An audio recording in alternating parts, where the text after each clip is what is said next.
Hello guys, मैं बबलू कुमार आप सभी का ई लर्निंग चैनल में स्वागत करता हूं। आज हम लोग आइसोथर्मल प्रोसेस के बारे में जानेंगे। आइसोथर्मल प्रोसेस, जिससे हम लोग कांस्टेंट टेम्परेचर प्रोसेस भी कहते हैं। आइसोथर्मल प्रोसेस का दूसरा नाम कांस्टेंट टेम्परेचर प्रोसेस भी।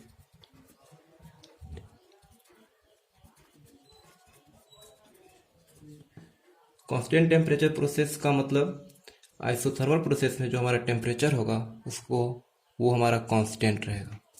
कंसीडर करते हैं कि एक हमारे पास थर्मोडायनेमिक सिस्टम है। ये हमारा एक थर्मोडायनेमिक सिस्टम है जिसके अंदर हमारा वर्किंग सब्सटेंस गैस फिलअप है। ठीक है। इसका जो इनिशियल कंडीशन में हमारा प्रेशर P1, वॉल्यूम V1 और टेम्परेचर T1 है। इस थर्मोडायनेमिक सिस्टम में कुछ चेंजिंग होता है, कुछ चेंजिंग हुआ और चेंज इस प्रकार हुआ कि चेंज होने के बाद थर्मोडायनेमिक सिस्टम में चेंज होने के बाद इसका जो प्रेशर है वो P2 हो गया, वॉल्यूम V2 हो गया, लेकिन टेम्परेचर T1 से T1 ही रहा। मतलब प्रेशर वॉल्यूम तो चेंज कर गया लेकिन टेम्परेचर हमारा कांस्टेंट है। तो इस तरह का अगर कोई प्रोसेस होता है थर्मोडायनेमिक सिस्टम में, थर्मोडायनेमिक प्रोसेस में, तो उसको हम लोग आइसोथर्मल प्रोसेस कहते हैं। यानी आइसोथर्मल प्रोसेस में हमारा temperature T1 equal to T2 equal to constant होता है। हम लोग बोल सकते हैं कि in isothermal process temperature remains constant throughout the process. Isothermal process में हमारा टेम्परेचर कांस्टेंट होता है।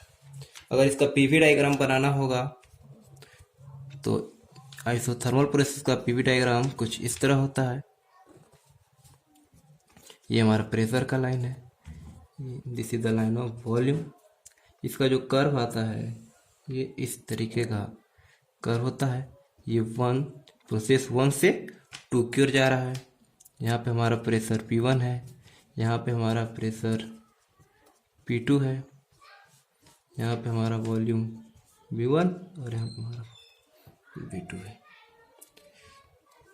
तो हम बात करेंगे सबसे पहले, हम इसमें आइसोथर्मल प्रोसेस में हम Pvt relation, work done, isothermal process में वर्क डन बहुत ही इंपॉर्टेंट है, तो वर्क डन को हम लोग बहुत ही अच्छा से समझेंगे। तो सबसे पहले हम लोग पीवीटी रिलेशन निकालेंगे। आइसोथर्मल प्रोसेस के लिए पीवीटी यानी प्रेशर, वॉल्यूम और टेम्परेचर में क्या रिलेशन होगा। तो जनरल गैस इक्वेशन होता है, जनरल गैस इक्वेशन होता है P1 V1 by T1 is equal to P2 V2 by T2। तो चूंकि आइसोथर्मल प्रोसेस है, टेम्परेचर हमारा सेम है, कांस्टेंट है, तो P1 V1 is equal to P2 V2 हो जाएगा। इस इक्वेशन को हम लोग बॉयल्स लॉ भी कहते हैं, बॉयल्स लॉ। इसको हम ऐसे भी लिख सकते हैं, PV is equal to P1 V1 is equal to P2 V2 is equal to constant.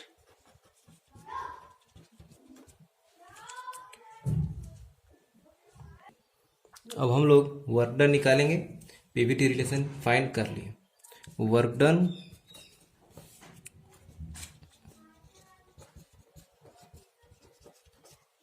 Done by isothermal process.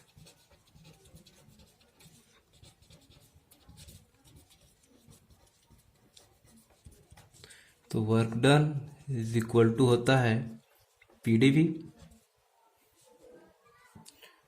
तो चूंकि हमारा जो वर्क है, यहाँ पीवी डायग्राम में देखेंगे, चूंकि हमारा प्रोसेस 1 से 2 जा रहा है, तो वर्क डन भी हम 1 से 2, यानी हमको वर्क डन निकालने के लिए हमको इसको इंटीग्रेट करना होगा 1 से 2। इधर भी हमको इंटीग्रेट करना होगा 1 से 2 पीडीवी।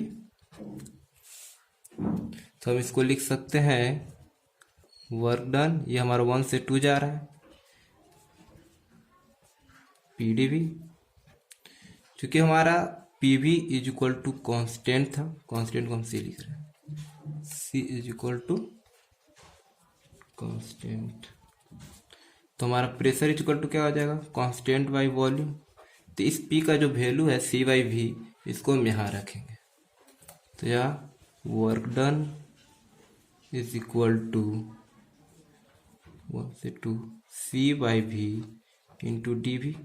तो सी तो हमारा कांस्टेंट है, तो सी बाहर आ जाएगा, ये 1 से 2 अंदर बचेगा डी वी बाई वी। तो हमें डी वी बाई वी का इंटीग्रेशन करना है, डी वी बाई वी का इंटीग्रेशन करना है। तो इंटीग्रेशन इसका होता है डी वी बाई वी का सी लॉग ई बी, और यहाँ हम लिमिट दे देंगे। डी वी बाई वी का इंटीग्रेशन होता है लॉग ई, और हमारा फंक्शन है v, तो v ये हमारा लिमिट है 1 से 2। इसको और हम आगे कैलकुलेट कर सकते हैं। c लिमिट है, तो लिमिट को तोड़ देंगे, v2 माइनस लॉग v1। इसको और easy log v2 minus v1, इसको और इजी कर सकते हैं।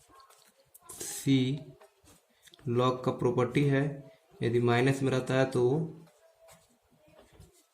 डिवीजन में आ जाता है, बट्टा में आ जाता है, तो log E v2 by v1। तो चूंकि c हमारा क्या है, c हमारा है pv, pv is equal to c, तो लिखेंगे चूंकि c is equal to pv और pv इज इक्वल टू, यहाँ देखिए pv is equal to p1, v1 is equal to p2 है, इज इक्वल टू यहाँ लिख सकते हैं, यहाँ हम लोग लिख सकते हैं c is equal to pv is equal to p1 v1 is equal to p2 v2। तो हमारा वर्क डन क्या हो जाएगा, कांस्टेंट के जगह पे हम लिख देंगे p1 v1 log E v2 by v1, या इसको और भी, इसको ऐसे भी लिख सकते हैं, work done is equal to p2 v2 log E v2 by v1। Log E को हम लोग ln के रूप में भी लिखते हैं, तो ln के रूप में लिखना होगा तो कैसे लिखेंगे, work done is equal to p1 v1 ln v2 by v1। ये ln log e को ही कहते हैं, अधिकतर बुक हमारा ln यूज करता है और log e। तो ये वर्क डन है, वर्क डन को अच्छा से समझेंगे। इसके बाद हम लोग चेंज इन इंटरनल एनर्जी निकालेंगे। अब change in internal energy, change in internal energy U2 minus U1, इसका फॉर्मूला होता है mCV डेल्टा टी। तो mCV डेल्टा टी तो हमारा T2 minus T1, delta T मतलब डिफरेंस होता है टेम्परेचर का, तो T2 T1 तो हमारा कांस्टेंट है, दोनों बराबर है, तो ये हमारा 0 हो जाएगा। U2 माइनस U1 यानी हमारा जो चेंज इन इंटरनल एनर्जी है वो हमारा 0 हो जाता है। तो इस बात को याद रखेंगे कि isothermal process change in internal energy is equal to 0। इन नोट में लिख लेंगे कि in isothermal process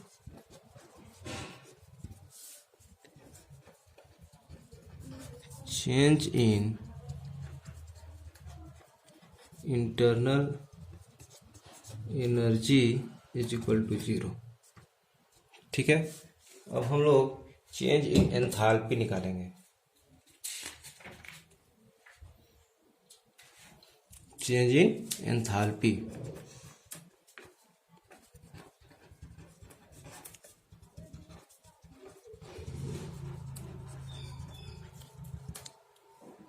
enthalpy H2 minus H1 is equal to M C P delta T. तो यहाँ भी हमारा टेम्परेचर कांस्टेंट है, तो M C P T two minus T one, ये भी हमारा जीरो हो जाएगा। तो H two minus H one equal to zero. तो इसमें भी आइसोथर्मल प्रोसेस में एंथैल्पी भी जीरो होता है। आइसोथर्मल प्रोसेस में change in enthalpy is equal to zero. अब हम लोग हीट सप्लाई निकालेंगे।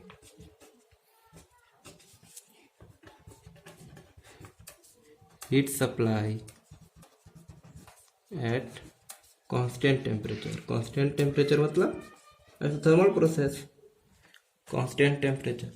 तो फर्स्ट लॉ ऑफ थर्मोडायनेमिक्स क्या बोलता है? According to first law of thermodynamics,